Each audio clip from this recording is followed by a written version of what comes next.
¿Qué tal? Bienvenidos sean todos a este día, a la charla del día de hoy de la doctora Erika Pani. Buenas tardes, una disculpa, unos minutitos tarde, pero ya estamos aquí listos. A nombre de la Cónsul General Liliana Ferrer y del Consulado General de México en Sacramento, les doy a todos la más cordial bienvenida.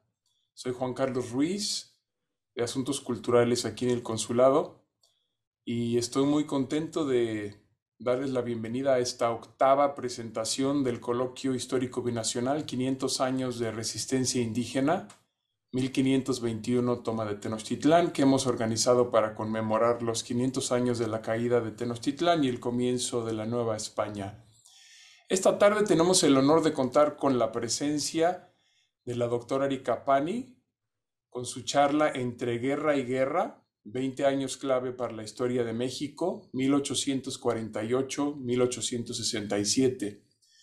En verdad que este periodo histórico fue realmente crucial para el surgimiento del México moderno y de nuestra identidad como mexicanos pertenecientes a una nación soberana e independiente.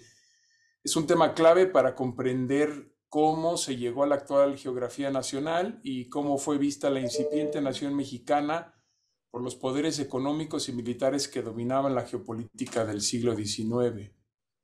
Erika Pani es doctora en Historia por el Colegio de México y profesora e investigadora en la misma institución.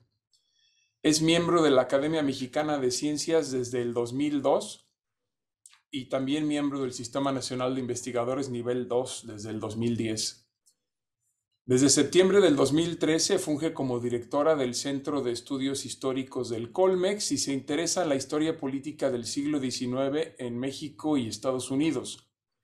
Ha publicado varias obras, entre ellas Para mexicanizar el Segundo Imperio, El imaginario político de los imperialistas, Para pertenecer a la gran familia mexicana, Procesos de naturalización en el siglo XIX y La historia mínima de Estados Unidos. Su trabajo de investigación ha sido reconocido con múltiples premios, entre los que destacan el premio Edmundo O'Gorman Visiting Scholar de la Universidad de California, el premio James Alexander Robertson de Conference of Latin American History, el premio Hewlett Mexico Policy Scholar de la Universidad de Harvard y el premio a la mejor tesis de doctorado en Ciencias Sociales por la Academia Mexicana de la Ciencia. Erika es una gran aliada de este Consulado General y quiero agradecerle también porque ha fungido además de como panelista en varios de nuestros eventos, como moderadora en el panel de apertura de este coloquio. Así es que sin más preámbulos le doy la más cordial bienvenida y le agradezco. Es un placer tener con nosotros a la doctora Erika Pani, a quien en este momento le cedo la palabra. Doctora, muchísimas gracias por estar con nosotros. No, al contrario, muchas gracias a ustedes, a la cónsul Liliana Ferrer, a todo el equipo del consulado con quien hemos podido platicar y programar una serie de charlas sobre la historia de México, ¿no? Un poco la excusa de estos centenarios para pensar estos momentos en nuestra historia, que son estos nudos que son hitos y que nos llevan a construir eh, en una labor, digamos, bastante afanosa, bastante problemática, la comunidad que somos el día de hoy. Y bueno, hoy vengo a platicar con ustedes sobre este periodo que me parece que es un periodo particularmente interesante, ¿no? El que va de 1848 a 1867, que es, creo, un periodo clave para la historia de México, no solo para la historia también de América del Norte, no solo porque es este periodo de crisis y de guerra para las naciones, para las dos repúblicas, ¿no? Para México y Estados Unidos, que viven las dos unas guerras civiles que las llevarán a definir el camino a seguir, ¿no? El fin de la esclavitud en Estados Unidos, una definición política, que es de lo que vamos a hablar hoy en el caso de México, pero también una reorganización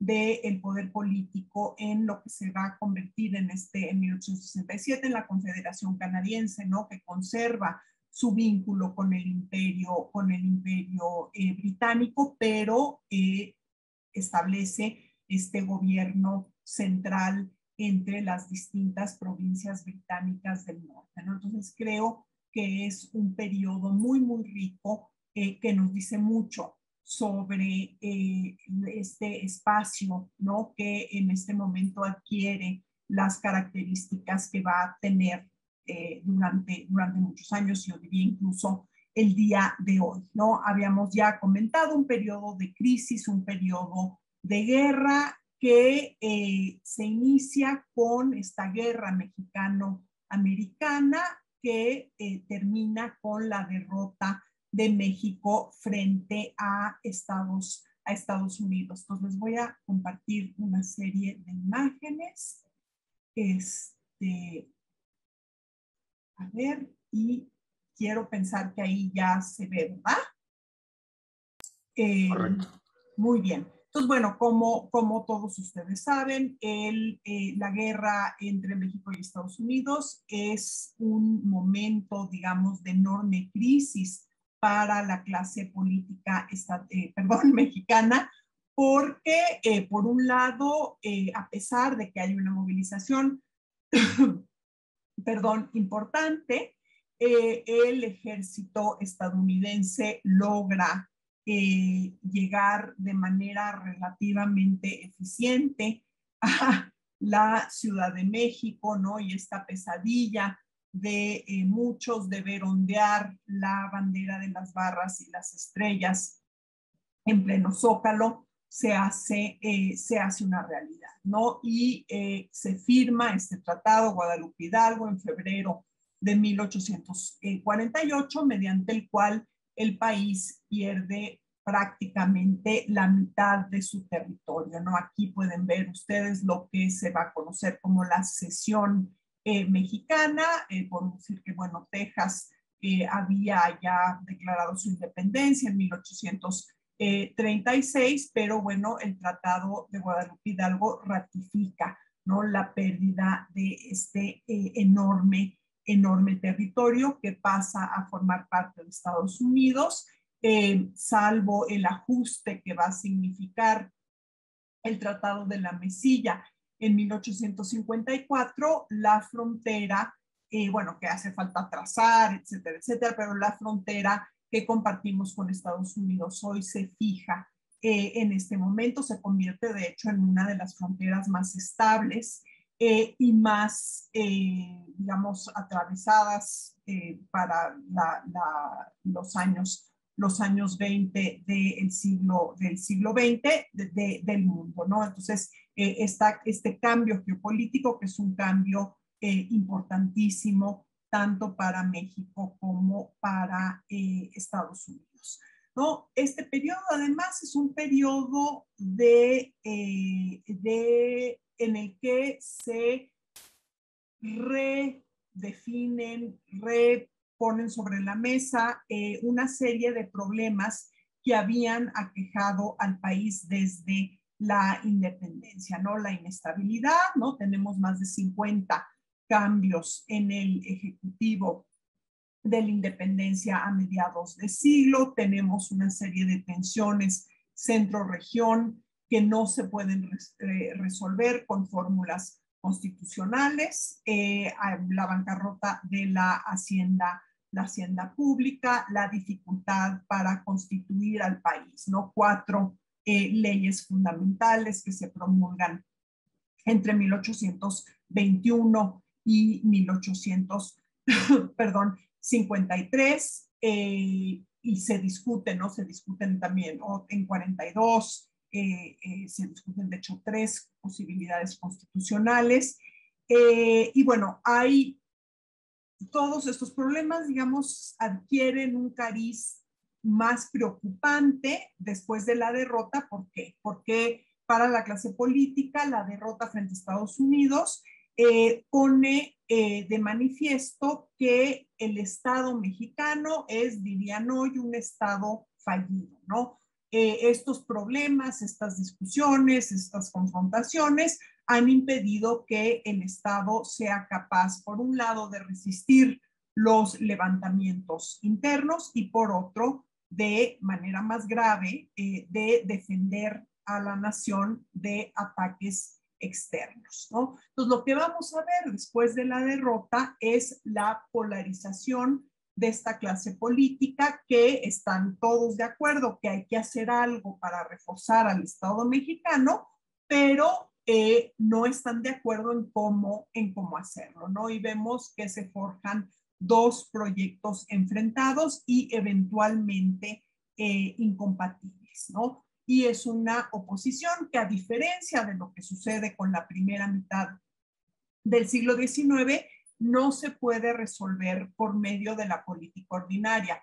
Y aquí ustedes me dirían que, bueno, los pronunciamientos no son política ordinaria, pero en el México del siglo XIX, de la primera mitad, sí lo eran, sí, sí son parte de un juego político, si quieren violento, si quieren que no hacía nada por abonar a la estabilidad de las instituciones políticas, pero es una manera de interpelar al poder, de cambiar la situación política que gozaba de una legitimidad generalizada, ¿no?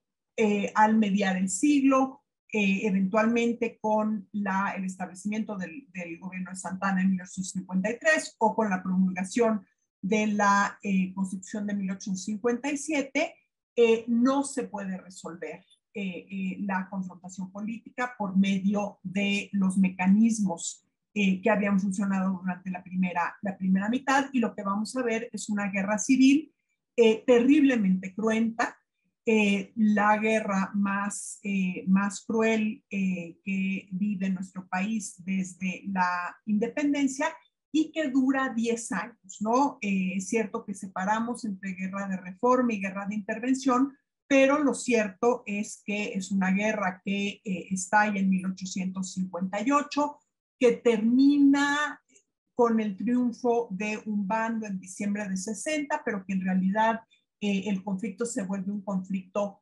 soterrado, todavía muy intransigente, y a esta confrontación doméstica se va a superponer una invasión extranjera que va a gozar del apoyo de parte de esta población, digamos, por lo menos de la población movilizada en esta confrontación, ¿no? Y el desenlace de este conflicto, que es, como ustedes saben, el triunfo de las armas republicanas, va a clausurar las posibilidades políticas del otro bando, ¿no? El conservadurismo desaparece del escenario político, digamos, como un contendiente operativo que tiene posibilidades de hacer algo, y bueno, se confirma esta vocación republicana federal de la nación, y lo que vamos a ver es, por primera vez en el siglo XIX, una constitución, la Constitución de 57, ¿no? Y es de llamar la atención, ¿no?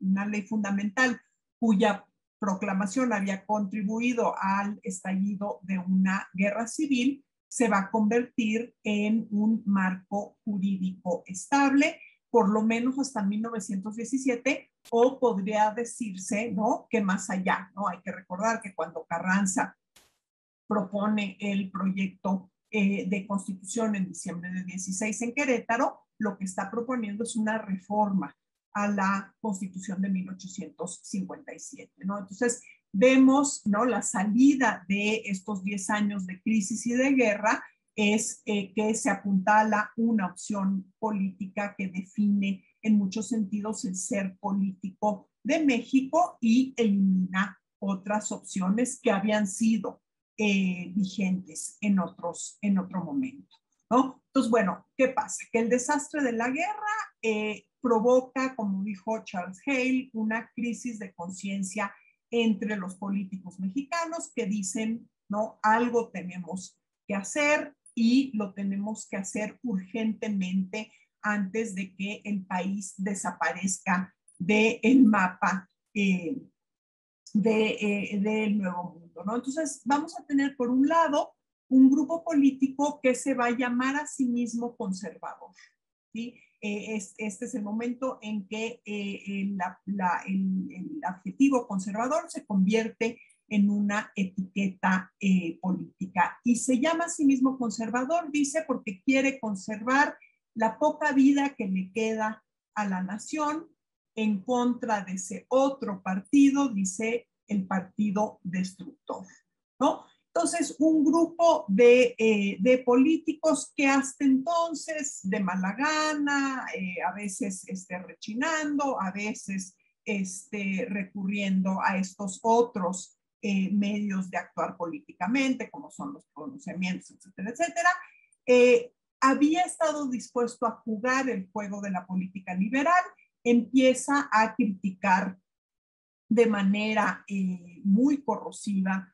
los principios de esta política, ¿no? Esta política que había establecido las reglas del juego a partir de la independencia, ¿no? Entonces, los principios de soberanía popular, de interés general, las elecciones, dicen los conservadores, sobre todo a través de un periódico que se llama El Universal, dice, no solo son inconvenientes, o sea, no solo es un problema de que los mexicanos no saben jugar el juego democrático, no es solo que las elecciones están mal organizadas, no es solo de que se cometa fraude, sino que son principios irracionales, ¿no? Y lo que arguyen los conservadores es que el gobierno es la imposición de un orden y la imposición de una ley.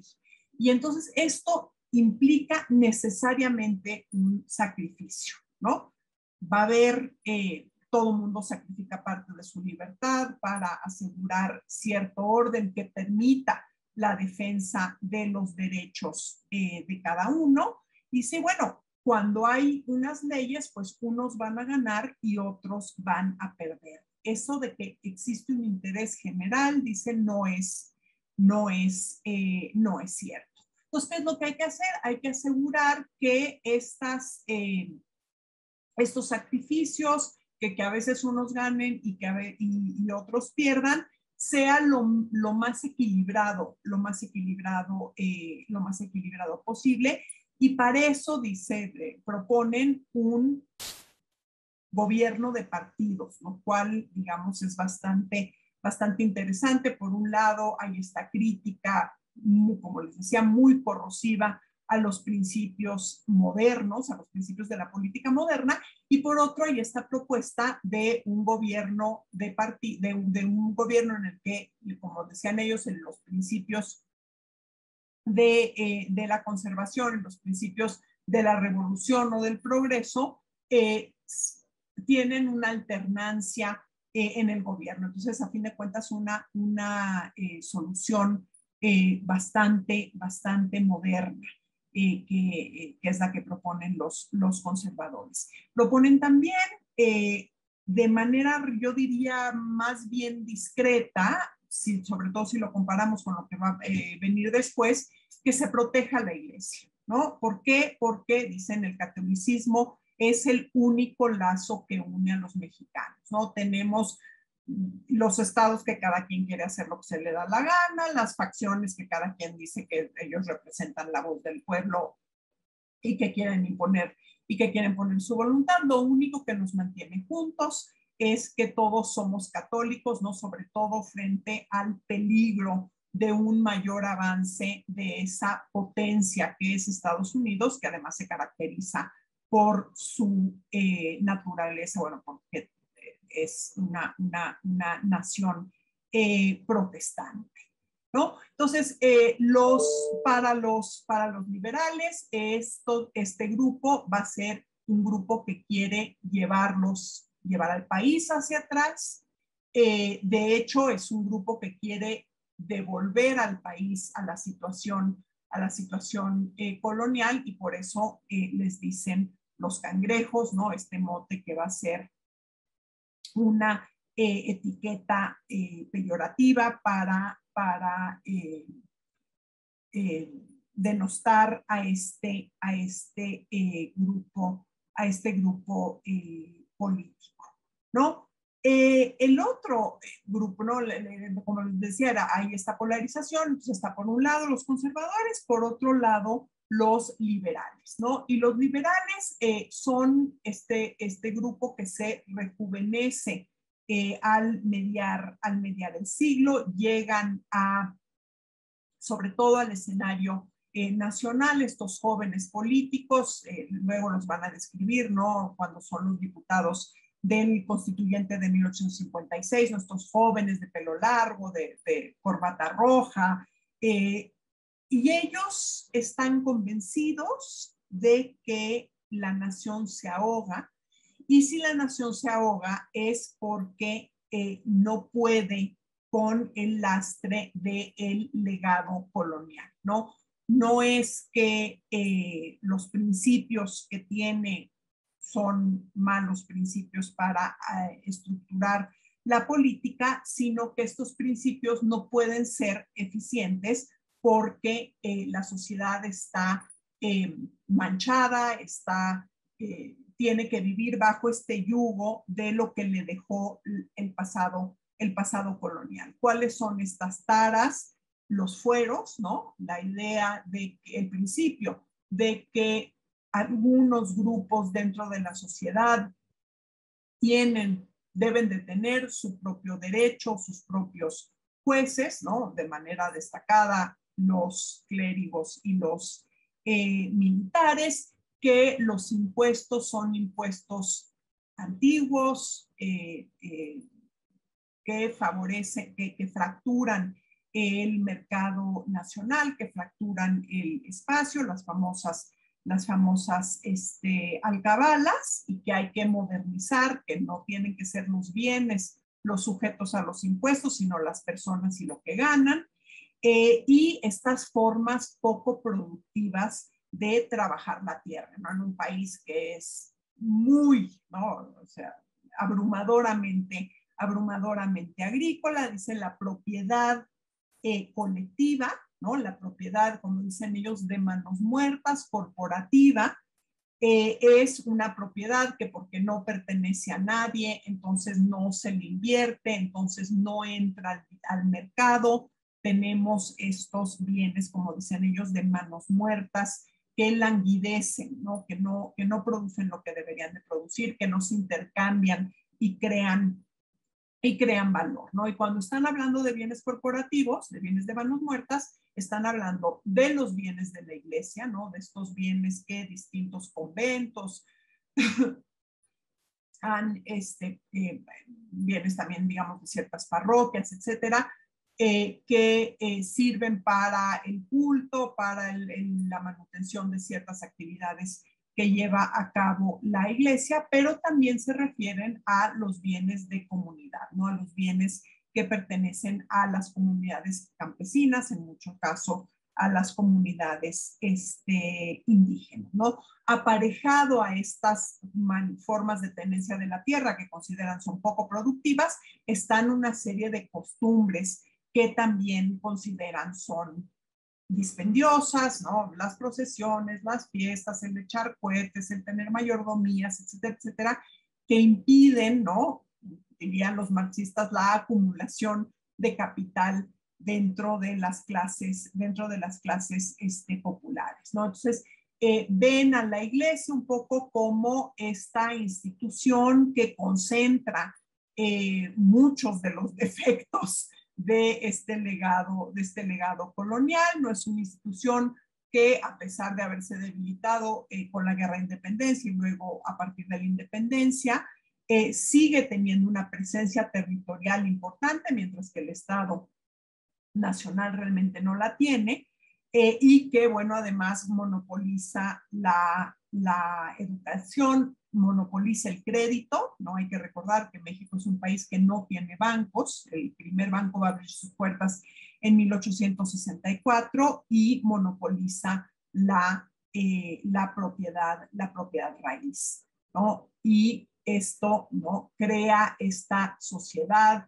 para los liberales, ¿no? Donde la iglesia domina de manera injustificada y crea, digamos, una serie de costumbres que no son las que amerita un pueblo moderno, y bueno, que económicamente también impide una multiplicación de la riqueza y una economía más dinámica y más moderna, ¿no? Y lo que proponen estos liberales es un Estado más fuerte que pueda asegurar, por un lado, la igualdad ante la ley y un poco disciplinar a esta sociedad, construir, digamos, una sociedad más igualitaria y más moderna, en donde la religión sea un asunto privado, que esté, ¿no?, dentro de los templos y dentro de las conciencias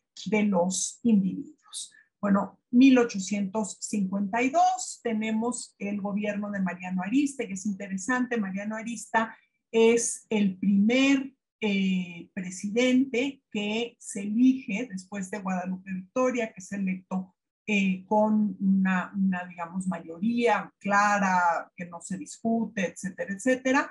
De ahí tenemos que esperar 1850 para tener una elección ordinaria que sea la que da como resultado un cambio en la presidencia. Y sin embargo, ¿no?, a pesar de gozar de esta legitimidad democrática, el gobierno de Mariano Arista es un gobierno que hace agua por todos lados y que provoca, digamos, un levantamiento, el Plan del Hospicio en 1852, y en este momento, digamos, de incertidumbre, tanto liberales como conservadores van a llamar a esta figura, digamos, tan controvertida de nuestra historia, que es el general Santana, ¿no?, que aparentemente es el que tiene los pelos de la burra en la mano, independientemente del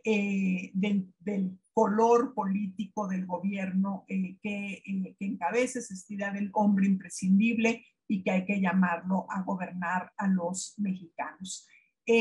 Santana se va a inclinar por los conservadores y en 1853 se establece el último gobierno que va a presidir, lo cual también, ¿no?, es el último de 6. Nos habla de que este periodo es un periodo de cambios importantes, ¿no? A partir de entonces, ¿no?, a partir de la caída de Santana, Santana no va a volver a ser una opción política viable. Los conservadores, y yo creo que esto es una cosa que le pareció muy buena idea a Santana, proponen que se concentre el poder en el presidente. Son unos conservadores más radicalizados, yo diría más amargados de lo que habían sido en 1848. 50, ya para este momento dicen, no solo no queremos soberanía del pueblo, sino no queremos elecciones, no queremos cuerpos representativos, porque eso es terriblemente desestabilizador. No queremos federalismo porque los estados hacen lo que se les da la gana, y estos estados fuertes se traducen en un gobierno nacional completamente débil y desahuciado. Queremos una dictadura, ¿no? Aquí hay una defensa abierta de la dictadura, fincada en un rechazo a la política, dicen ellos, temporal, para construir los instrumentos mediante los cuales el Estado va a poder gobernar en todo el territorio, ¿no? Entonces, es un momento, digamos, interesante en cuanto a la política, porque por un lado es un gobierno autoritario, dictatorial, sin representación.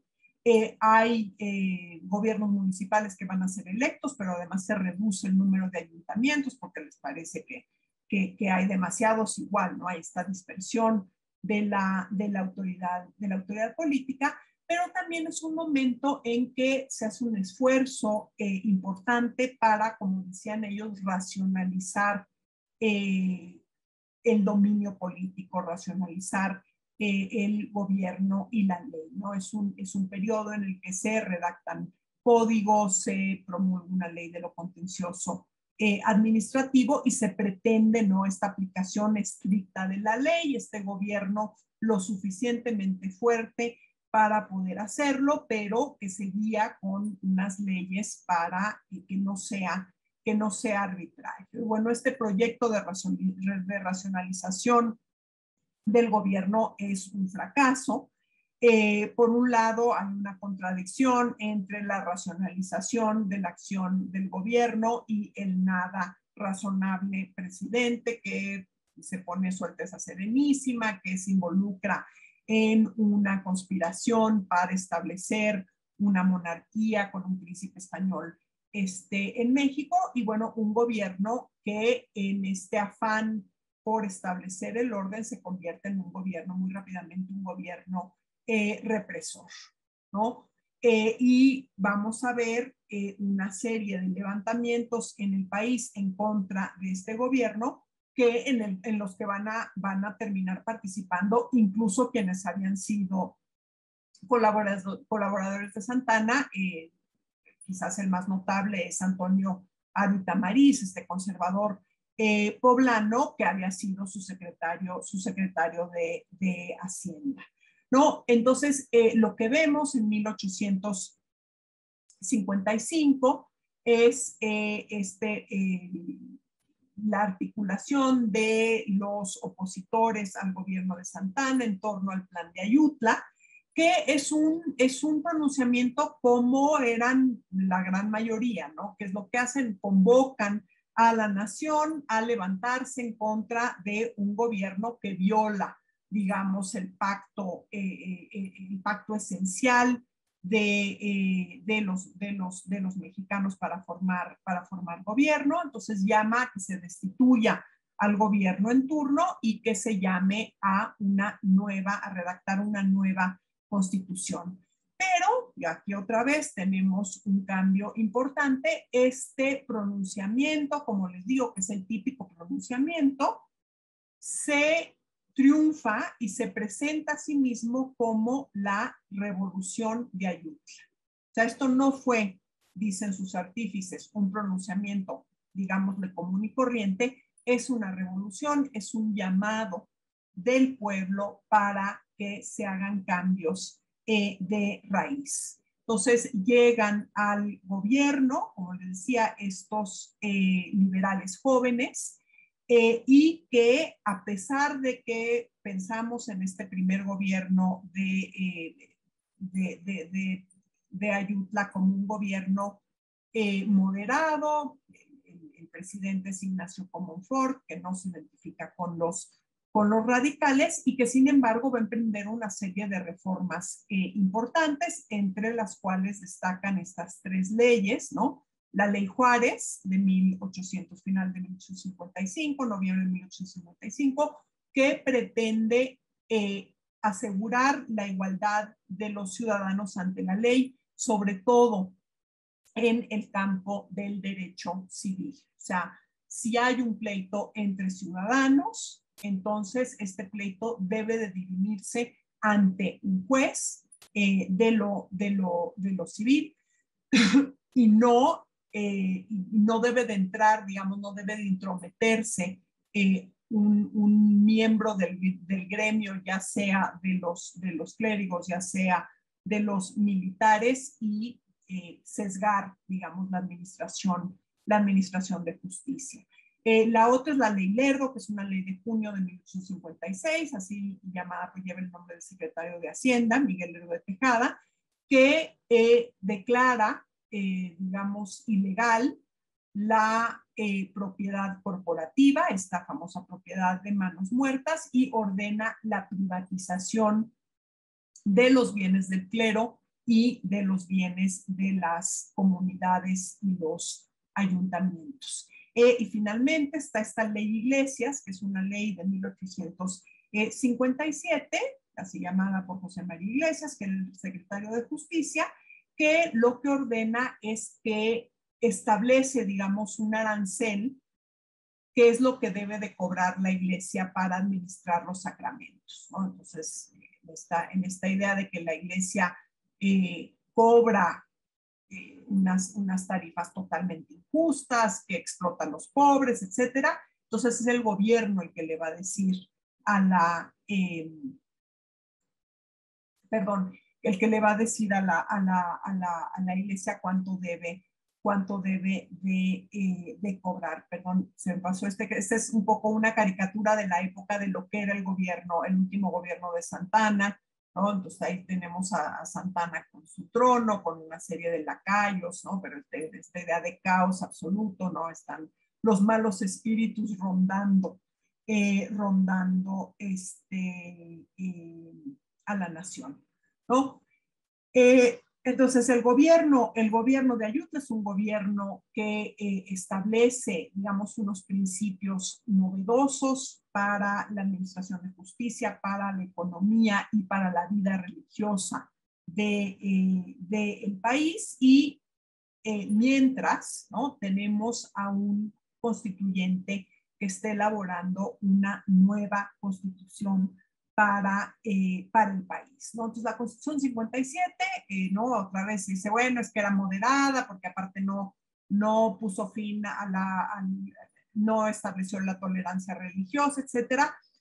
Si bien eso es cierto, ¿no?, hizo muchas cosas que sí son cambios importantes. Por un lado, no establece la exclusividad religiosa, pero no menciona la religión como un atributo del Estado o de la nación. Entonces, con este silencio ya está dejando a un lado la idea de que la República Mexicana o es católica o no es. Tiene una larga declaración de los derechos del hombre, que no es tanto que esto sea una novedad. Desde 1836 se incluyen los derechos del hombre en las constituciones mexicanas, pero, y bueno, y antes en las constituciones estatales, pero en las constituciones nacionales mexicanas, pero la Constitución establece un mecanismo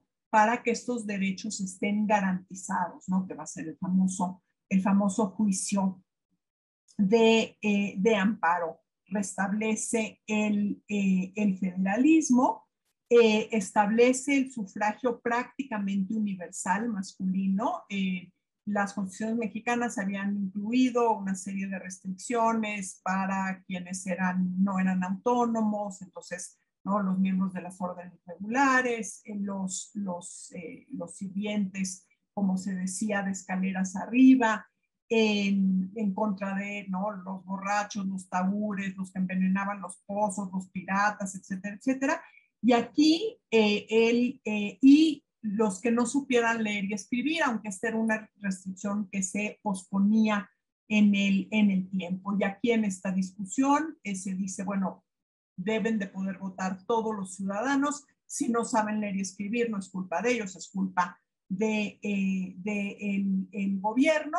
Y entonces puede votar todo hombre mayor de 21, de 18 si es casado, siempre y cuando tenga un modo honesto de vivir, ¿no? Entonces, conceptualmente, las elecciones en México desde la independencia, con ciertos, digamos, intermedios en donde hay mayor restricción, con la Constitución de 1836, por ejemplo, pero este sufragio que siempre que había sido ya abierto, ya, digamos, incluso conceptualmente, se está pensando en el sufragio como un derecho y no como un privilegio. La Constitución también elimina el Senado, ¿no?, con esta idea de que el Senado es esta especie de nido de aristócratas, de abusivos. Entonces la nación es una y la nación tiene que representarse en una asamblea nacional. Y bueno, una constitución que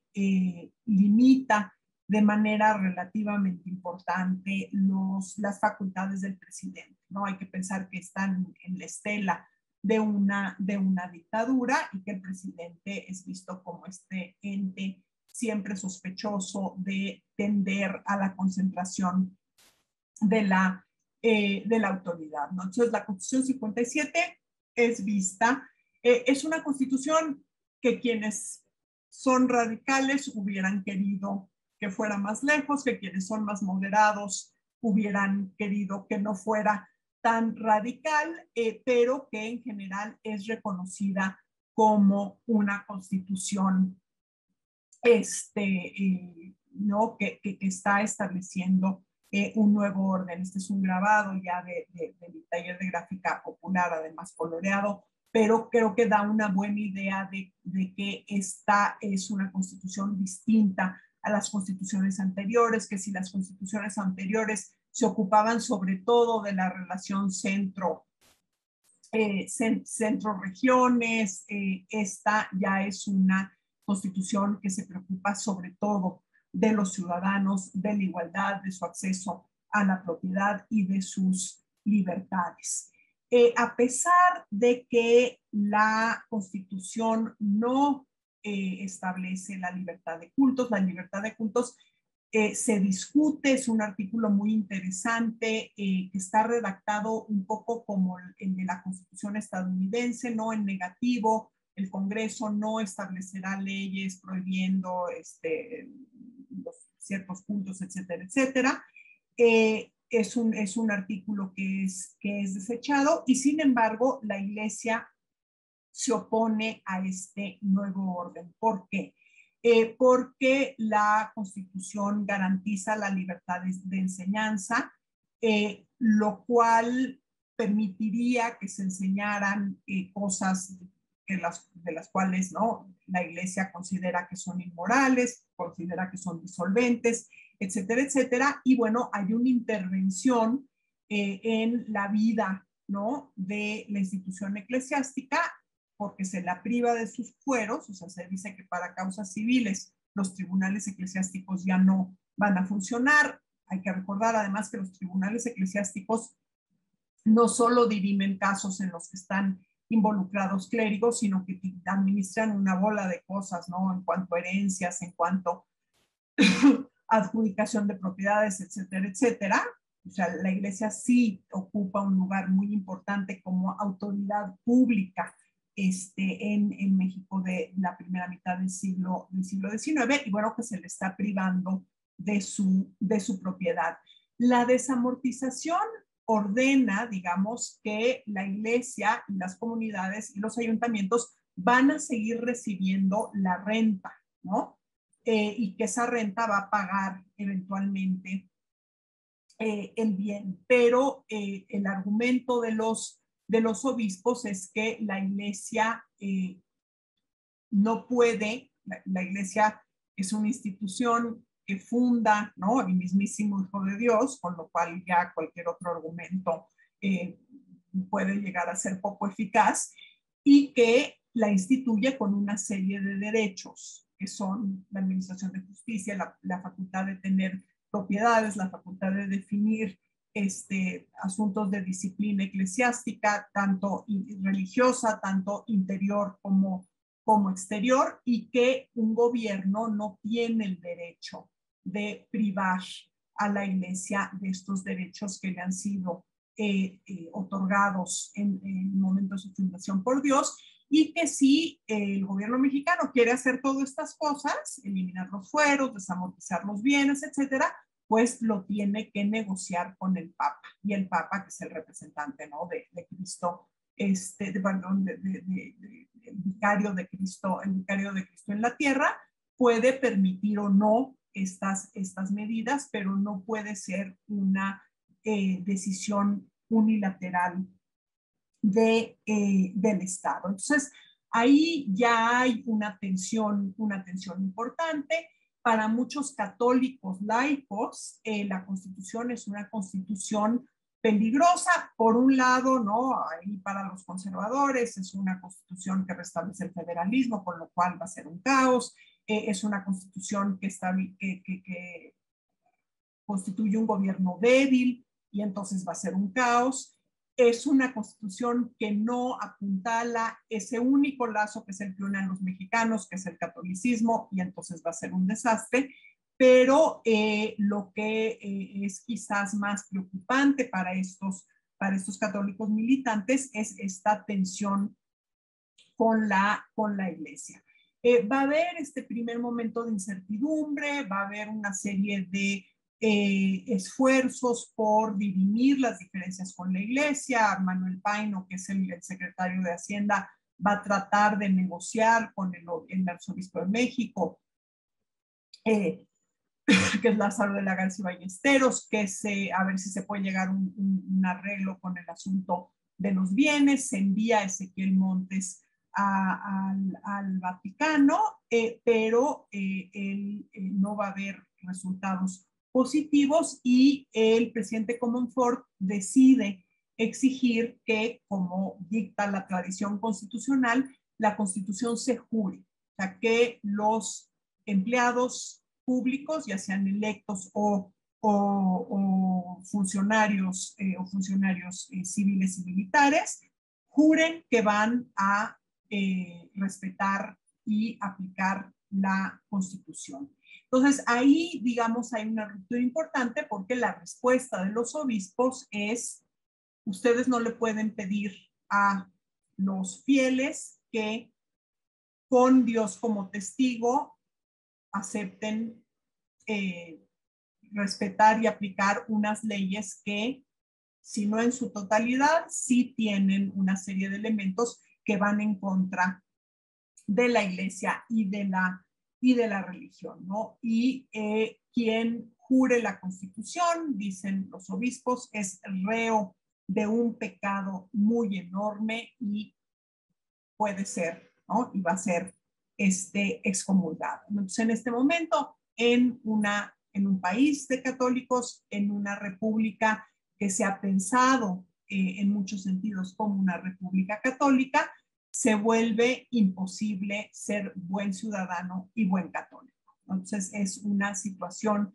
digamos, ahí sí creo que se amarra un nudo que va a ser imposible desenredar, que va a tener que cortarse, y va a tener que cortarse en muchos sentidos al calor de la perdón, de la guerra.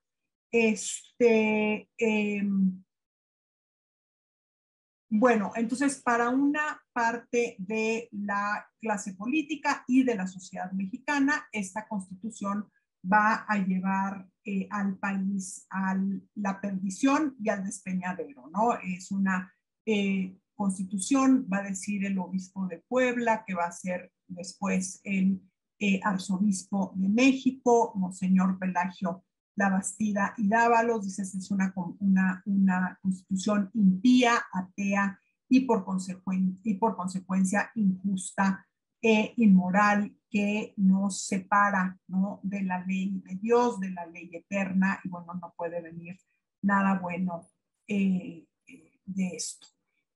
Para el presidente Comonfort, que además ha estado lidiando con una serie de levantamientos armados, etcétera, esta es una situación insostenible, ¿no? Es una constitución que crea un conflicto muy, muy profundo, no solo entre el Estado y la Iglesia, sino dentro de la sociedad, y no le da al presidente los instrumentos para imponer algún tipo de orden. Y lo que decide Comonfort es aliarse con el batallón que está en la Ciudad de México, que es presidido y capitaneado por un general conservador, Félix Zuluaga. Deciden dar un golpe en contra de la Constitución, ¿no? Entonces, derogan la Constitución, mandan a los congresistas a su casa y dicen, bueno, vamos a hacer otra Constitución, una nueva Constitución que sí refleje la naturaleza del pueblo mexicano, que a fin de cuentas lo que están diciendo es, ¿no?, la naturaleza católica del pueblo mexicano. La postura de Comonfort es considerada como demasiado tibia por sus aliados conservadores, y menos de un mes después, en enero de 1858, dan un golpe en contra de Comonfort, y ahí sí el gobierno de Félix Zuluaga va a echar para atrás todas estas leyes reformistas que venían aparejadas al gobierno al gobierno de Ayutla. Y ahí sí vamos a ver al país, ¿no? Que había estado efervescente, donde había, digamos, toda una serie de conflictos. El país se divide en dos, ¿no?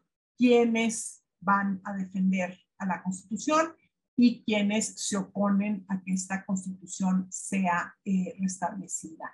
Al frente de los constitucionalistas se va a poner el presidente de la Suprema Corte, que es constitucionalmente quien debe suplir al presidente si falta. Como Ford sale de México y bueno, queda como presidente Benito Juárez. Benito Juárez se va con su gabinete a Veracruz y aquí vemos casi al país dividirse en dos casi físicamente. No tenemos un centro dominado por los conservadores y una periferia liberal que, digamos, en su defensa de la Constitución se somete a este gobierno de Benito Juárez en Veracruz. Es importante que esté en Veracruz, ¿no? Veracruz es el principal puerto, la principal aduana y los recursos del comercio que entra por este puerto son el ingreso más importante de los gobiernos mexicanos prácticamente durante todo el siglo XIX, ¿no? Es una guerra, como les decía, tremendamente sangrienta, tremendamente intransigente, y es una guerra que tarda mucho en definirse militarmente, ¿no? Están en esta especie de empate técnico. Por un lado, no logran, el gobierno conservador no logra tomar Veracruz y derrotar a los liberales, pero tampoco los liberales logran avanzar sobre aquellas ciudades que son conservadoras. Hay, ¿no?, ciudades que cambian de manos. Guadalajara, por ejemplo, este es un cuadro que describe uno de los sitios perdón, de Guadalajara. Para romper este impasse, ambos gobiernos van a buscar el apoyo extranjero, los conservadores, el de España, los liberales, el de Estados Unidos, van a terminar firmando estos dos tratados que son igualmente leoninos, los liberales el Maclean Ocampo, los conservadores el Mon Almonte, y sin que esto, digamos, destrabe la situación. En junio de 1859 vamos a ver al gobierno liberal radicalizar su postura, ¿no? Con las llamadas leyes de reforma que establecen ya la independencia entre Iglesia y Estado, ¿no? Entonces, sí hay un primer esfuerzo por disciplinar a la Iglesia.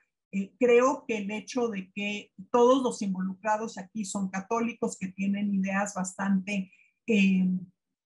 arraigadas de lo que debe ser el catolicismo y lo que debe ser la Iglesia, y eso hizo que el conflicto fuera más difícil de resolver y más intransigente. Aquí la decisión del gobierno liberal constitucionalista en Veracruz es lo que hay que hacer es separar Iglesia y Estado, ¿no?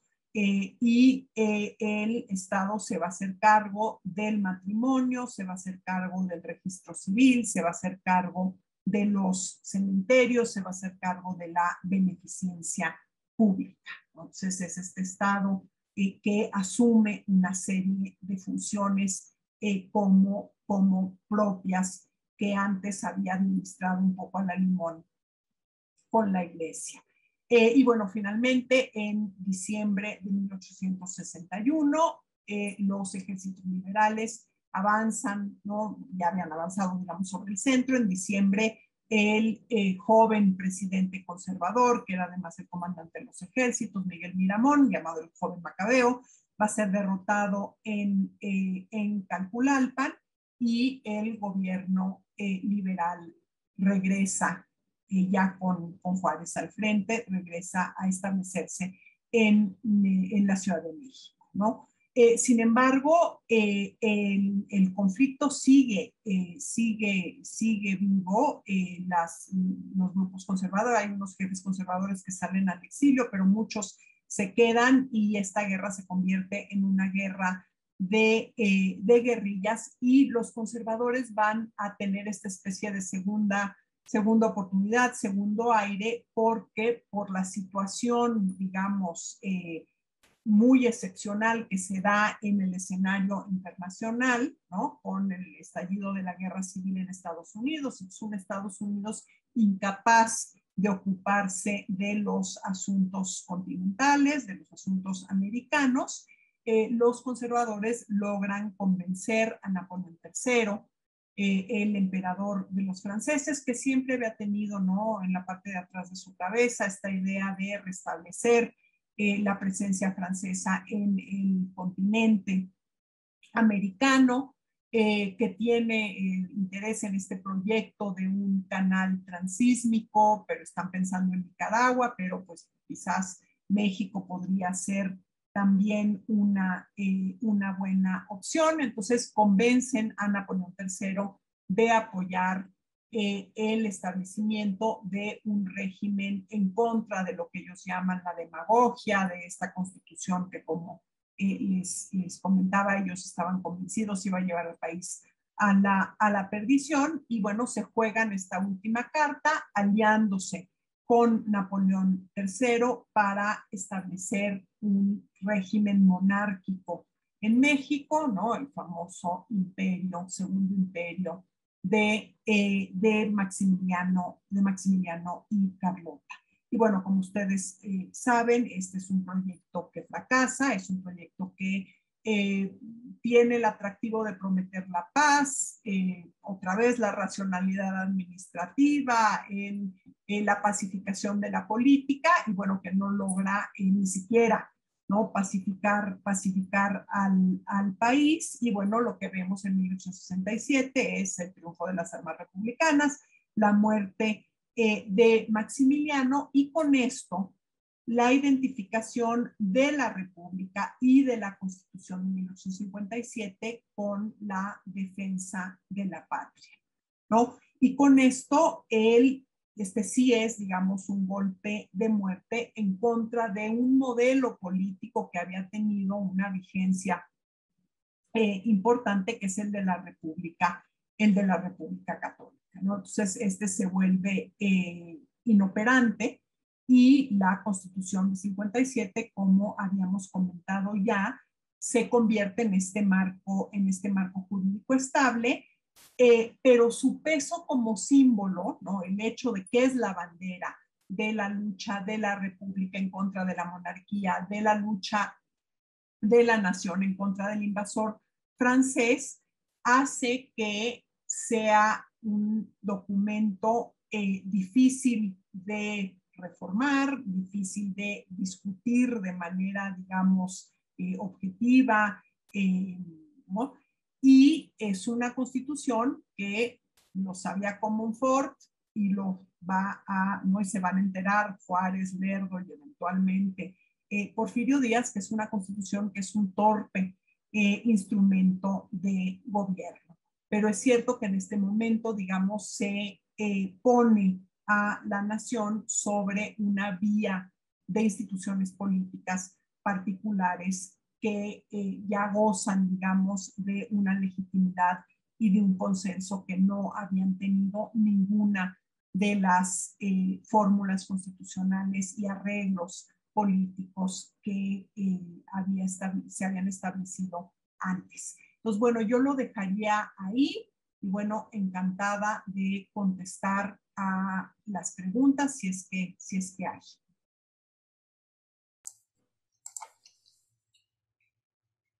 Gracias, doctora, por esta interesante charla. La verdad es que sí es un periodo bastante complicado, ¿no? En estos 20 años ocurren tantas cosas que uno debe maravillarse que todavía tenemos país el día de hoy, porque entre guerras internas, constituciones mochas o mediocres que no quedaba nadie feliz con ellas, pugnas de la iglesia, invasiones francesas, norteamericanas, pues francamente es realmente de admirarse que tenemos todavía una patria como la que tenemos, ¿no? Sí, fue un periodo de muchísima violencia y le agradezco muchísimo por llevarnos así un poco a vuelo de pájaro y explicarnos estos 20 años tan intensos. Em, Quisiera ver si es posible, en lo que recopilo algunos de los comentarios del público, que nos hablara un poquito más, porque a mí me interesa mucho entender dentro de estos bandos de los conservadores y los liberales, sobre todo en el lado de los liberales, pues tenemos eh, personas ejemplares, o por lo menos han sido ínfimas o infames y han sido famosas al mismo tiempo, como lo es, por ejemplo, el expresidente Benito Juárez, ¿no? Ahora se retoma esa figura por parte del presidente Obrador y en algunos momentos no tan lejanos de nuestra historia política fue como que oculto, ¿no? Inclusive yo cuando estaba en la primaria había quien decía, ay, Beno Juárez que le hizo a la iglesia, no sé qué. Entonces depende de la historia a la que uno le haya tocado vivir o aprender en la escuela, es cómo se ven reflejados estos personajes, ¿no? Como es un poco como la caricatura que nos mostraba de los cangrejos, de esos que no sabía yo bien si son cangrejos, insectos o qué, y el conservador con su látigo, me pareció muy curioso. Pero si pudiera hablaros un poquito más de las personalidades de los liberales, sobre todo del periodo juarista, ¿no? Que fueron quienes hicieron las leyes de reforma que tanto transformaron al país, y cómo fue eso eh, impactando la relación con la iglesia, porque si lo vemos más adelante, a pesar del rompimiento que se dio en ese momento o de las fricciones, todavía más adelante tuvimos una guerra cristera justamente por cuestiones asociadas a la creencia, a la iglesia y a quien defiende esos principios, ¿no? Entonces, a pesar de que estamos hablando del siglo XIX, todavía continuó, se perpetuó unos años más todavía ese conflicto entre el gobierno y la iglesia, ¿no? Entonces, si pudiera hablarnos un poquito nada más de estas personalidades liberales que tenemos aquí. A mí me viene a la cabeza el general Riva Palacio, por ejemplo, que de alguna forma, además de todo lo que hizo, escribió esa parodia de Mamá Carlota, ¿no? Allá va botando como pelota y demás. Entonces, es que hay gente muy interesante, muy, muy interesante. Entonces, ¿qué nos puede decir de ellos, por favor? Bueno, esta generación del medio siglo es una generación fascinante. Luis González decía, es una generación de hombres que parecían gigantes.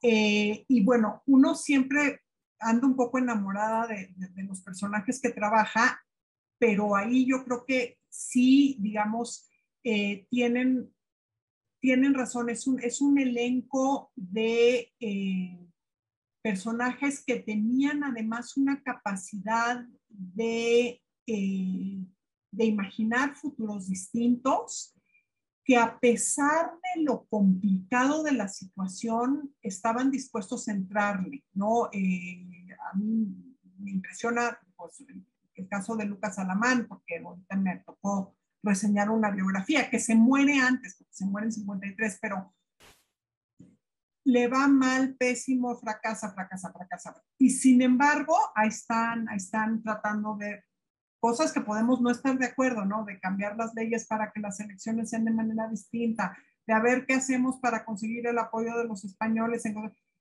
Y a pesar de, digamos, de lo negro que está el panorama, de entrarle al experimento político para tratar de salir adelante. Y en ese sentido, creo que incluso el experimento monárquico es interesante, ¿no? Hubo una serie de personajes, había todos estos conservadores que además, o sea, esta era la última carta que se jugaban, que estaban apanicados con este asunto del Estado laico, la idea del Estado laico, ¿no? Un Estado que se desarraiga de la ley eterna, de la ley natural. Entonces eso va a terminar muy mal. pero tienes a un grupo de liberales, ¿no? Tienes un grupo de liberales en donde está Pedro Escudero, en donde está José Fernando Ramírez, Teodosio Lares, que es un conservador, pero que tiene un abogado con una mente sistemática interesantísima, que dicen, a ver, sí está fatal, tener a los franceses aquí es un desastre, Maximiliano no creen que me hace tan feliz, pero lo que necesitamos es que este país tenga instituciones, que tenga ley. Entonces esto va a congelar la disputa política, vamos a dejar de entrematarnos y vamos a poder construir los instrumentos del gobierno, vamos a hacer una nueva división territorial, vamos a tener un código civil. Entonces, ese tipo yo diría que para mí lo que hace más entrañables a estos personajes es esta disposición a pesar de que las cosas se ven pésimo, están dispuestos a echar a andar estos experimentos políticos, ya sea la Constitución, ya sea el imperio. Es una época que domina Juárez, ¿no? La figura de Juárez, por un lado, porque yo creo que es sin duda el político más hábil de la época, pero también porque se desarrolla, una vez que Juárez muere, un culto a Juárez, ¿no? Que legitima al gobierno de fin de siglo, ¿no? A pesar de que el general Díaz se levanta en contra de lo que él considera es la perpetuación de este grupo de Paso del Norte en el poder, pero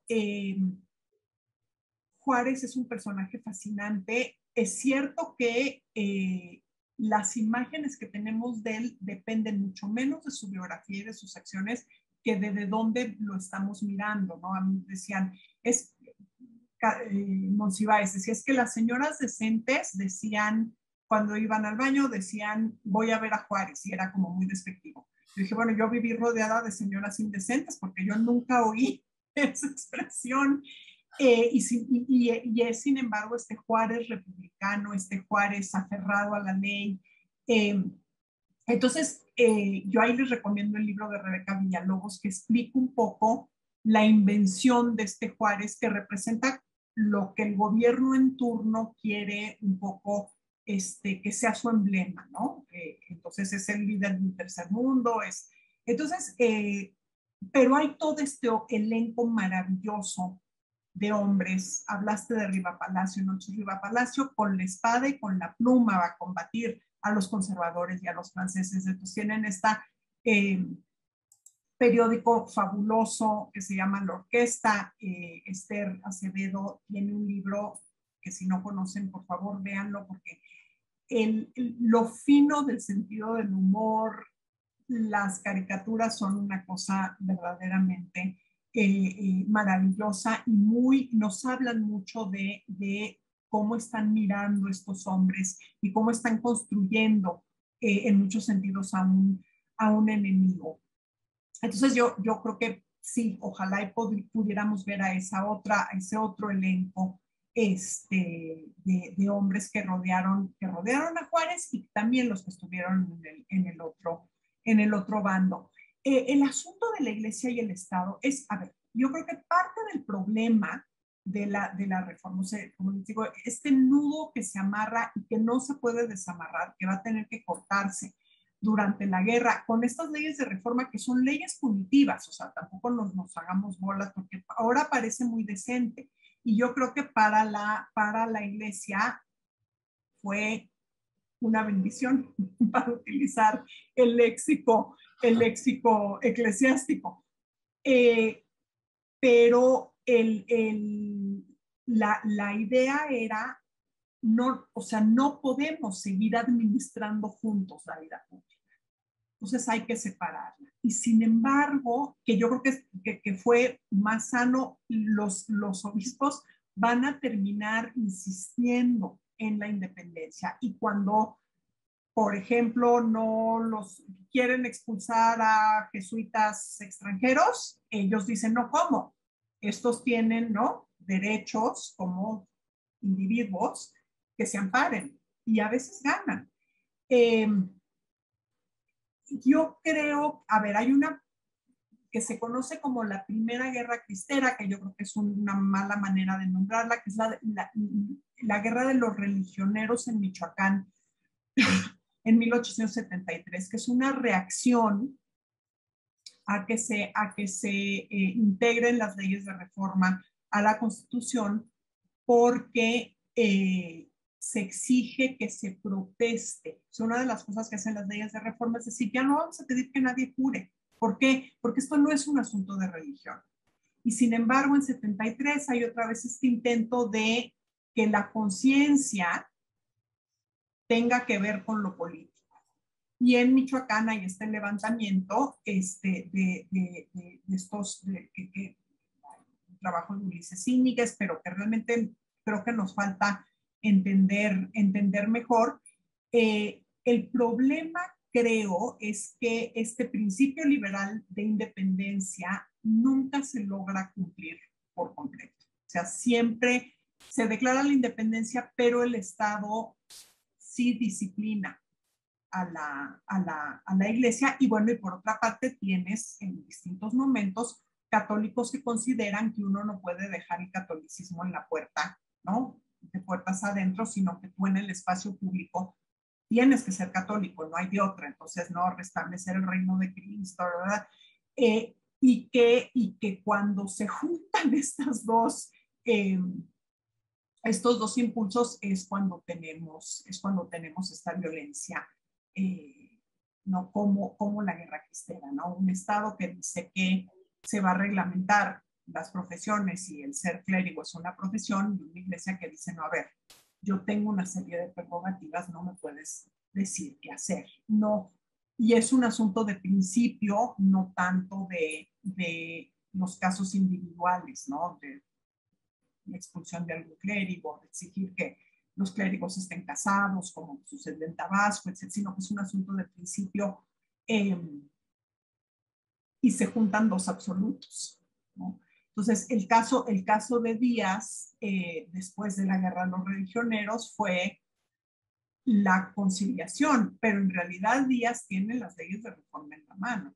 ¿Y eso de qué sirve? Que tú tienes en Porfiriato periódicos católicos muy contestatarios a quienes les jalan las orejas los obispos. ¿Por qué? Porque están poniendo en riesgo, ¿no? Una relación pacífica que ha permitido que la iglesia, digamos, se revitalice de manera importante. Muy interesante, gracias. Sí, así es también, bueno, y que hablar otras figuras también interesantísimas, como por ejemplo el general Ignacio Zaragoza, el mismo Ignacio Zaragoza, también una persona, un líder carismático entre sus soldados. Y en ese sentido también es una anécdota que a mí me parece curiosa, interesante, y podríamos discutir qué tan fidedigno es el libro históricamente hablando, pero por lo pronto la narrativa y la escritura es muy interesante del libro es un tríptico de Paco Ignacio Taibo II que se llama Patria, pero habla también, proporciona algunos elementos interesantes sobre Benito Juárez. Por ejemplo, habla que cuando estaba en el Paso del Norte, lo invitaron a bailar un grupo de damas, ¿no? Y que se negó, que les dijo que no podía ir. Y entonces les dijo, pero ¿cómo no? Si le gusta bailar. Y lo que pasa es que le dijo, es que el presidente tiene hoyos en las botas. Porque claro, como andaba por todos lados, pues al parecer existe esta anécdota que declara ahí Paco Ignacio, que le compraron unas botas nuevas, las señoras, para que fuera a bailar, y que bailó toda la noche, y que al parecer bailó polcas y bailó paso doble y bailó de todo. Entonces, este Juárez así como verdoso, todo enojón que vemos siempre en las pinturas, pues no está retratado de esa forma en el imaginario de ese baile, ¿no? Entonces, es interesante el rascar un poco la humanidad de esos personajes de la época. Sí, es que, bueno, y pobre Juárez, porque aparte Juárez no, siempre es la cabeza, ya de perdiz el bus, ¿no? El bus, no, Sí, sí. no. Entonces, yo creo que sí, el rescatar el lado humano de estos personajes creo que es muy importante, creo que es una tarea que tenemos que hacer los historiadores. No, los historiadores mexicanos en general no nos gusta mucho la biografía y es una pena. Y yo creo que una de las cosas que hay que rescatar de esta anécdota es que estos políticos hacían una serie de cosas con unos recursos ilimitadísimos. Entonces, sí, esta república errante, ¿no? Un Juárez, José Arriaga, Filomeno Mata, etcétera, etcétera, que están en el exilio y que tienen que vivir de algo, ¿no? Entonces, ¿no? Juárez que hace apuros. Entonces, yo creo que esa parte más humana de nuestros personajes, y en el caso de Juárez es especialmente escandaloso porque el pobrecito lo vaciamos y lo pusimos de bronce y ya tan. O en estos murales que son fantásticos, pero que creo que sí lo vacían de esta parte. Yo diría, de la parte de la política, o sea, de ser un hombre que sabía muy bien amarrar navajas a veces y amarrar alianzas, y de lo que vivieron, que sí fueron tiempos realmente complicados. Al parecer he leído que una de las principales cualidades que tenía Juárez ni siquiera era el ser el más brillante de esa generación, pero era el saber rodearse de esa gente brillante y de saber delegar a que algunos de ellos fueran los que tomaran ciertas riendas del gobierno. Entonces creo que era una persona muy interesante. La carta que escribió a sus hijos, por ejemplo, también habla de esa humanidad, ¿no? De ese deseo, de esa patria, de servicio, que creo que es muy encomiable en esa generación. Nos dice Carolina Gore, muy interesante la presentación, muy agradecida a la doctora Erika Pana por su excelente ponencia. Un comentario interesante de Ricardo Gaitán que pregunta con relación al Tratado de Guadalupe Hidalgo, ¿qué tan cierto es que los Estados Unidos, además de cambiar cláusulas que las volvieron leoninas, nunca pagaron a México la deuda pactada en dicho tratado? A ver, es muy, el Tratado de Guadalupe Hidalgo es un documento fascinante. Trist, o sea, Nicolás Trist, que es el enviado del presidente Davis como plenipotenciario. Polk, ya estoy cambiándome de guerra.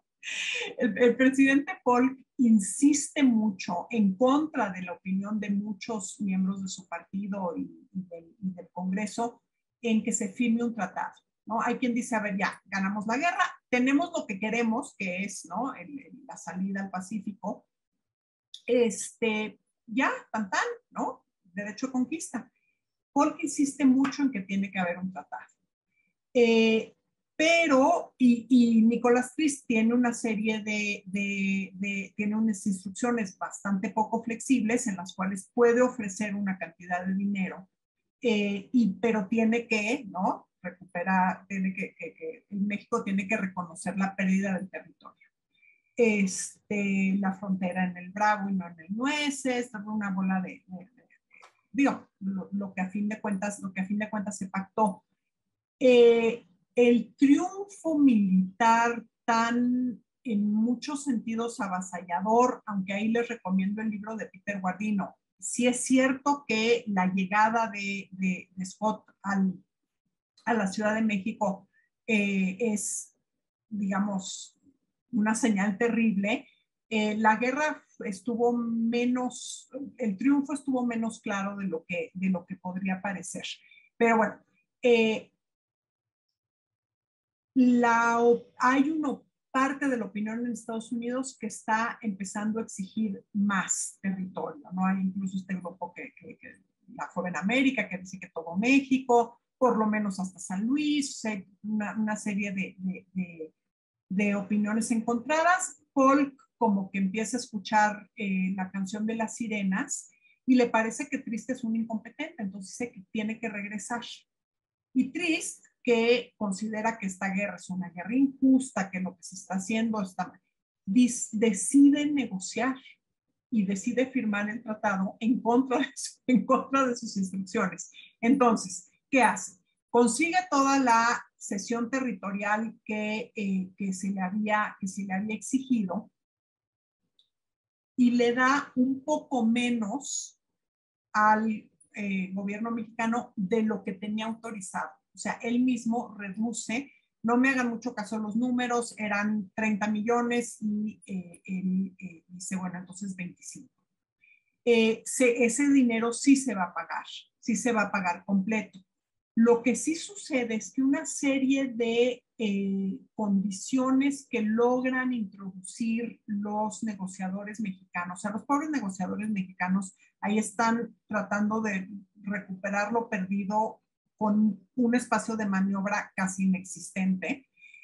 Sobre los derechos religiosos, ¿no? Es una de las cosas interesantes pensando en, ¿no? Entonces, que no se afecta a la Iglesia Católica y sus propiedades, que se permita la comunicación entre los obispos, que en este caso son para Nuevo México el obispo de Durango, para las Californias el obispo perdón, de Monterrey, que de hecho sí se va a quedar de ese lado, y Baja California se va a tener una evolución religiosa interesante, pero distinta.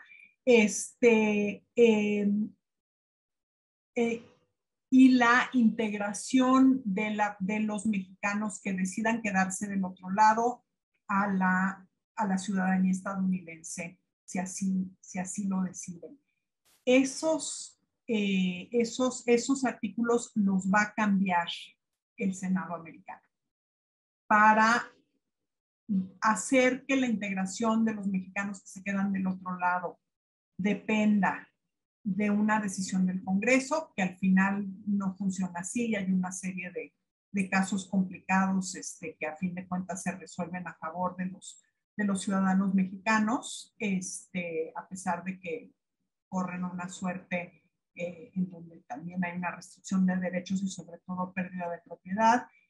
Otro de los logros de los comisionados mexicanos fue el que se iba a reconocer las mercedes de tierras otorgadas anteriormente, incluyendo las de Texas. Y ahí el Senado dice, no, las de Texas no, porque ahí se pueden afectar derechos de terceros, porque Texas lleva 10 años fue independiente durante casi 10 años. Y hay otro artículo que para México era muy importante, que es que el gobierno estadounidense tiene que controlar a las tribus nómadas que pasan del lado mexicano y cometen toda una serie de depredaciones. Y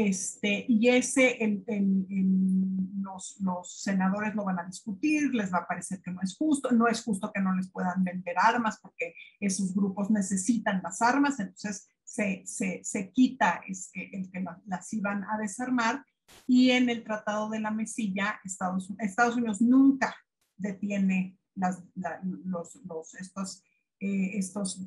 digamos, incursiones de las tribus indígenas al norte de México, y finalmente en el Tratado de la Mesilla se, digamos, deshace de esa responsabilidad. Pues yo diría que no son cambios leoninos, son la excusa que usan es que el Tratado Guadalupe Hidalgo tiene que tener el mismo tipo de lenguaje y el mismo tipo de condiciones de otros territorios que han pasado del dominio de una potencia al dominio estadounidense. Entonces, el tratado mediante el cual se cede la Florida, el tratado mediante el cual se cede Luisiana. Entonces, no son medidas leoninas, pero como esos logros que habían conseguido los comisionados mexicanos, pues sí se pierden.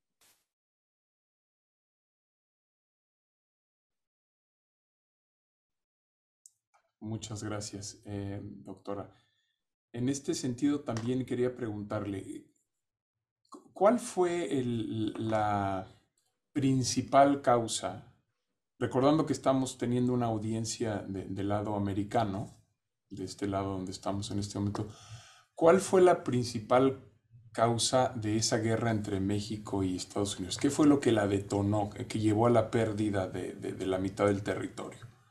A ver, yo diría que la principal causa es sin duda el expansionismo estadounidense. Yo creo que ahí no hay que darle muchas vueltas.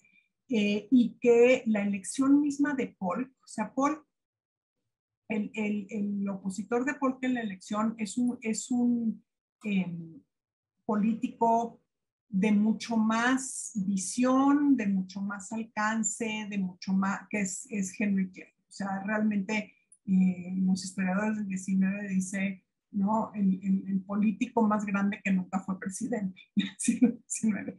El hecho de que Polk, que es este personaje antipatiquísimo, pero además relativamente oscuro, un antiguo gobernador de Tennessee, o sea, ¿verdad? El hecho de que haya ganado Polk nos habla de el consenso que existe en la clase política, no. O sea, los Whigs, hay una oposición Whig relativamente importante, entre las cuales no, o sea, Abraham Lincoln es quizás el más famoso y reconocido y demás, pero de esta idea de que Estados Unidos no cabe en sí mismo y hay estas tierras en el oeste que hay que ir ocupando, y bueno, la salida al Pacífico es una cosa importante, ¿no? Las promesas de campaña de Polk son Oregón y California, ¿no? O sea, vamos a...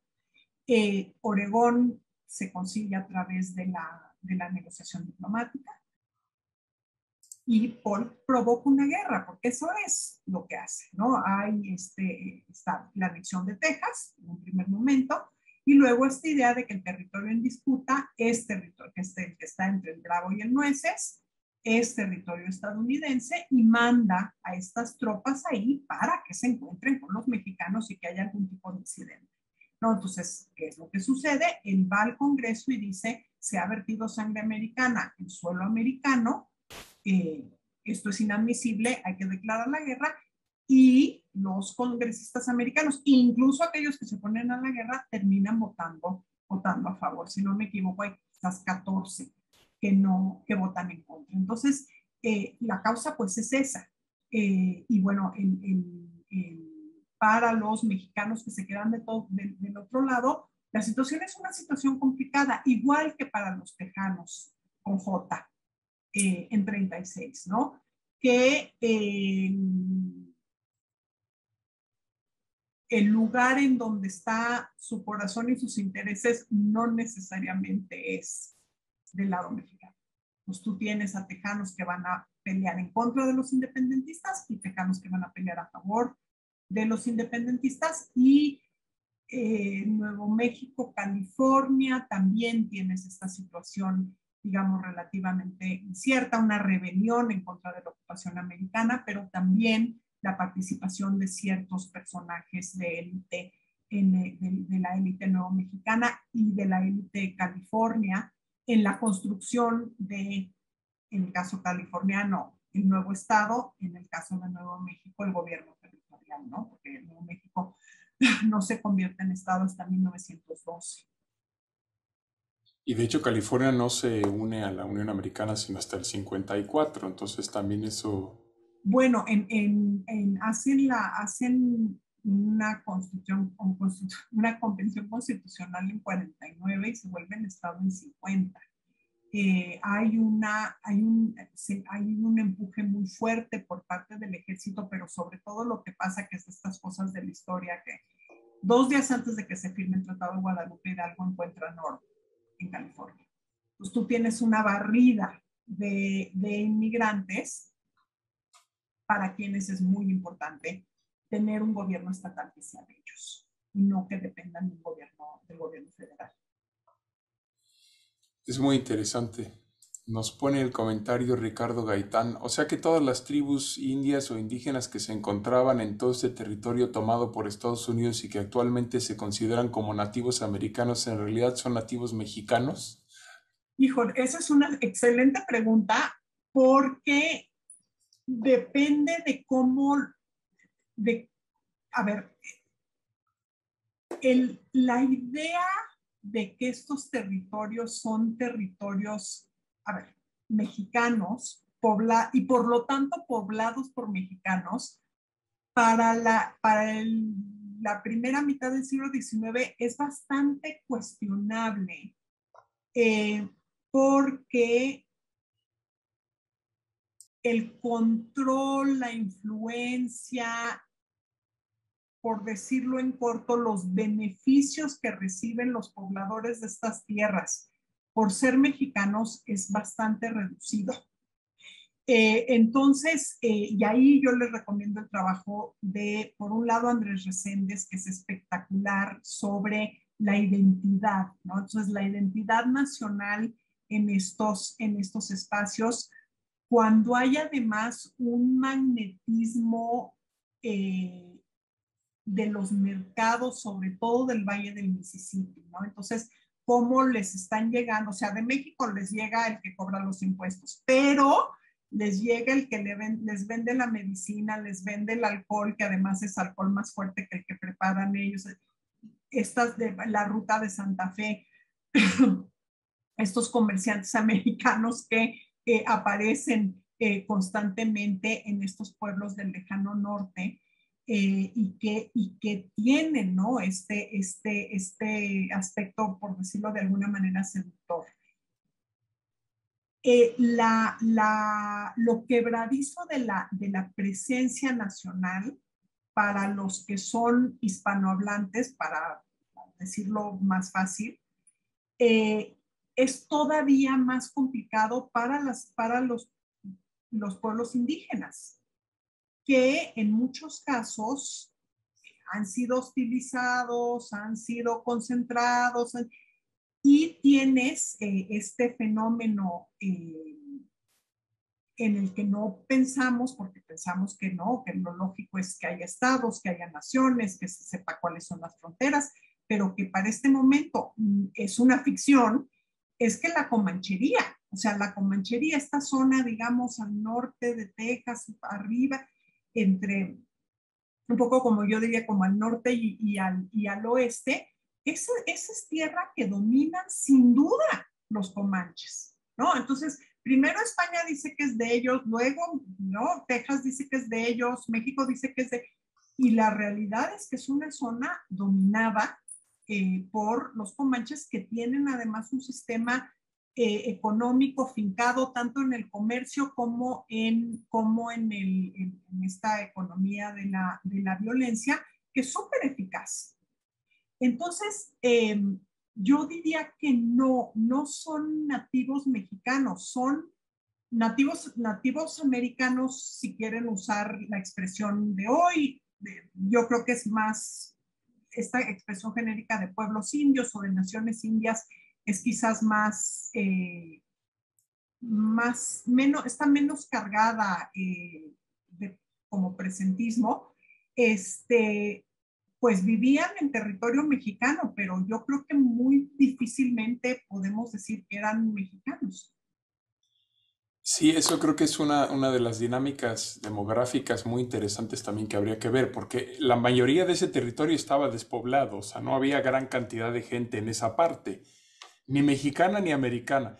De hecho, si no me equivoco, algunas de las políticas del gobierno mexicano en diferentes periodos históricos era justamente el promover el poblamiento de esas zonas, dando a extranjeros pedazos de tierra y facilidades, no sé, vacas y cosas por el estilo. En California se vio y continúa. Aquí en Sacramento hay un fuerte que es el Fuerte Sutter, y que todavía podemos poner la bandera mexicana porque fue uno de esos, así como últimos lugares que podía visitar o los misioneros en camino hacia la Alta California, o que mantenía de alguna forma los apaches, los comanches fuera de las tierras. Entonces ahí se resguarecían los viajeros en ese fuerte, y el señor en realidad es Suter, es un señor sueco.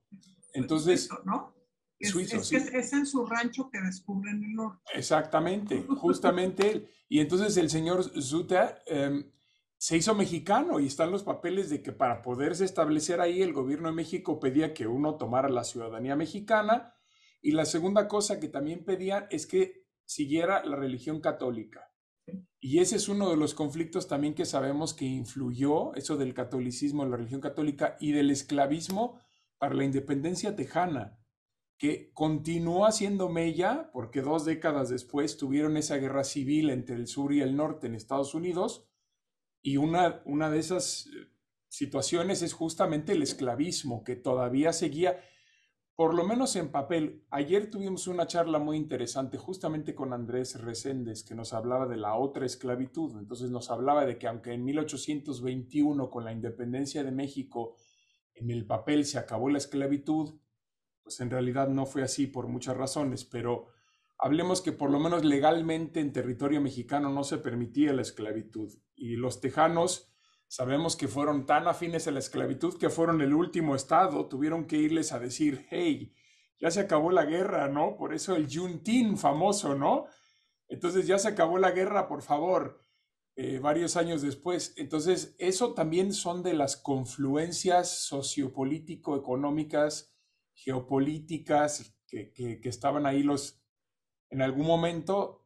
Al norte, en Luisiana, estuvieron los españoles, los franceses, luego los anglos que vinieron, los mexicanos, el conflicto protestante católico, el esclavismo, la economía del oro, que también los invitamos a que vean esa charla del día de ayer de Andrés Reséndez como parte de este coloquio, porque fue muy interesante. Hablaba sobre el oro que se descubrió en California, en la fiebre del oro, y es muy curioso porque en la época colonial en México él mostraba una gráfica en la cual hubo el equivalente a 13 fiebres del oro, es decir, la cantidad de oro, a pesar de lo que hubo en California, no fue nada comparativamente con la extracción de minerales durante la colonia española en las partes como, no sé, San Luis Potosí o el norte de México, ¿no? Las minas en Guanajuato fueron muy fértiles, tanto de plata como de oro. Pero sí se dio ese poblamiento de 200,000 personas que llegaron a California de repente, ¿no? Por eso, por el oro. En fin, es un periodo muy, muy interesante de nuestra historia, de la historia de Estados Unidos. Y quiero agradecerle nuevamente, doctora Erika, por abrirnos la puerta al pasado, explicarnos y llevarnos de la mano por todos estos conflictos y confluencias políticas y sociales y religiosas. Se lo agradecemos muchísimo. Al contrario, muchísimas gracias a ustedes y muchas gracias a todos los que nos acompañaron. Gracias por su tiempo a todos ustedes. Los invitamos a ver las otras charlas del coloquio y para terminar voy a poner aquí, compartir con ustedes el programa. Todavía tenemos unas charlas muy interesantes. El día de mañana jueves tenemos a la doctora Sarah Bach-Geller, que es especialista en historia y de la gastronomía y cuestiones alimentarias. Nos va a hablar de un tema también muy interesante, que es la gastronomía, el republicanismo y los orígenes de una nación. Entonces podremos ahí discutir con ella si existe una comida mexicana, si la comida mexicana son muchas, de dónde proviene esta idea de nación alrededor de la gastronomía mexicana y cómo se conecta esto con el republicanismo, justamente con lo que acabamos de platicar el día de hoy. Entonces esa identidad mexicana, ese surgimiento incipiente de nación. Y el viernes tendremos también otra sobre la identidad, pero esta vez será a través de la identidad masculina con la maestra Marta Sandoval, quien nos va a hablar sobre el vestido masculino a través del tiempo y las aportaciones indígenas al mismo. Entonces creo que tenemos dos charlas muy interesantes para seguir entendiendo nuestra cultura y nuestra identidad. Los invitamos a que nos sigan a la misma hora, 4 p.m. de California, 6 p.m. de México. Las charlas todas las pueden ver también, además de verlas en vivo por Zoom como lo están haciendo ahora, se pueden encontrar en TV INA, en el canal de YouTube del Instituto Nacional de Antropología e Historia, y también en la página de YouTube de la Biblioteca Nacional de Antropología e Historia y en las redes del consulado en el canal de Diplomacia Cultural. Entonces tenemos muchas formas de ver todas estas charlas. Gracias a todos por su tiempo y gracias, doctora, nuevamente por una excelente charla. No, gracias a ustedes, que estén muy bien. Hasta luego, buenas Hasta luego. tardes a todos.